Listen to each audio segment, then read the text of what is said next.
PM Shri പദ്ധതിയുമായി ബന്ധപ്പെട്ട മുഖ്യമന്ത്രി വി.ഡി. സതീശന്റെ വാദം തെറ്റെന്ന് തെളിയിക്കുന്ന കേന്ദ്ര സർക്കാരിന്റെ സത്യവാങ്മൂലം റിപ്പോർട്ടറിന് ധാരണാപത്രം ഒപ്പിട്ട ശേഷം പിഎം ശ്രീ നടപ്പാക്കാന് കേരളം താൽപര്യം കാട്ടിയില്ലെന്ന് സുപ്രീംകോടതിയില് കേന്ദ്ര സർക്കാർ സമർപ്പിച്ച സത്യവാങ്മൂലത്തില് പറയുന്നു.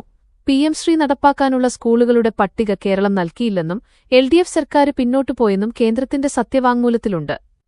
ഭിന്നശേഷി നിയമനവുമായി ബന്ധപ്പെട്ട കേസിലെ സത്യവാങ്മൂലത്തിലാണ് കേന്ദ്ര സർക്കാർ നിലപാട് വ്യക്തമാക്കിയത്. പദ്ധതി നടപ്പാക്കാന് യുഡിഎഫ് സർക്കാർ നിർബന്ധിതരായി എന്നായിരുന്നു മുഖ്യമന്ത്രി വി.ഡി. സതീശന്റെ വാദം. പിഎം ശ്രീയിൽ നിന്ന് പിന്മാറാന് മുൻ സർക്കാർ കത്ത് നൽകിയിട്ടില്ലെന്നും വി.ഡി. സതീശന് പറഞ്ഞിരുന്നു. അതേസമയം പിഎം ശ്രീയിൽ നിന്ന് പിന്മാറാന് മുൻ സർക്കാർ കത്ത് നൽകിയിട്ടില്ലെന്ന് വി.ഡി. സതീശന് അവകാശപ്പെട്ടതിന് പിന്നാലെ 2025 നവംബർ 12-ന് കേന്ദ്രത്തിന് കേരളം അയച്ച കത്ത് റിപ്പോർട്ടർ പുറത്തുവിട്ടിരുന്നു. അന്നത്തെ വിദ്യാഭ്യാസ സെക്രട്ടറി വാസുകിയായിരുന്നു കത്തയച്ചത്.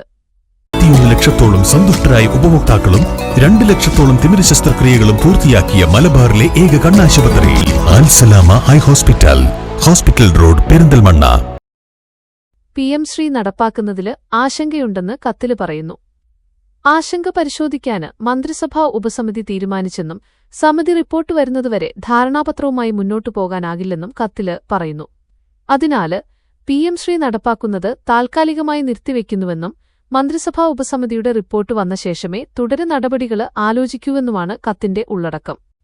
അതേസമയം പിഎം ശ്രീയില് രാഷ്ട്രീയ പോര് കടുക്കുകയാണ്. സംസ്ഥാന സർക്കാരിനെതിരെ നിലപാട് കടുപ്പിക്കാനാണ് എൽഡിഎഫ് തീരുമാനം. പദ്ധതിയുമായി മുന്നോട്ടു പോവുകയാണെങ്കില് പ്രത്യക്ഷ സമരത്തിന് ഇറങ്ങാനാണ് തീരുമാനം. പ്രതിപക്ഷ യുവജന വിദ്യാർത്ഥി സംഘടനകളും സർക്കാരിനെതിരെ രംഗത്തുണ്ട്.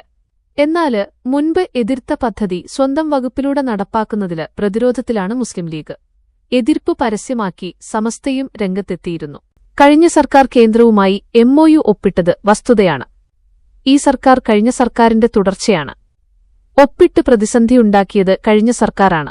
അതേ പണി തന്നെയാണ് ഞങ്ങളും ചെയ്യുന്നത് എന്നും എൻ. ഷംസുദ്ദീൻ പറഞ്ഞു. പിഎം ശ്രീ പദ്ധതി നടപ്പാക്കാനില്ലെന്ന് മുൻ സർക്കാർ കേന്ദ്രത്തെ അറിയിച്ചിട്ടില്ലെന്ന മുഖ്യമന്ത്രിയുടെ പരാമർശം തെറ്റ്. കഴിഞ്ഞ വർഷം നവംബർ 12-ന് പിഎം ശ്രീ നടപ്പാനാകില്ലെന്ന് കേരളം കേന്ദ്രത്തെ അറിയിച്ച് കത്തയച്ചിരുന്നു. മുൻ ഉന്നത വിദ്യാഭ്യാസ വകുപ്പ് സെക്രട്ടറി കെ വാസുകി കേന്ദ്രത്തിന് അയച്ച കത്ത് ലഭിച്ചു. പിഎം ശ്രീ നടപ്പാക്കുന്നതില് ആശങ്കയുണ്ടെന്ന് കത്തില് പറയുന്നു. ആശങ്ക പരിശോധിക്കാന് മന്ത്രിസഭാ ഉപസമിതി തീരുമാനിച്ചെന്നും സമിതി റിപ്പോർട്ട് വരുന്നതുവരെ ധാരണാപത്രവുമായി മുന്നോട്ടു പോകാനാകില്ലെന്നും കത്തില് പറയുന്നു.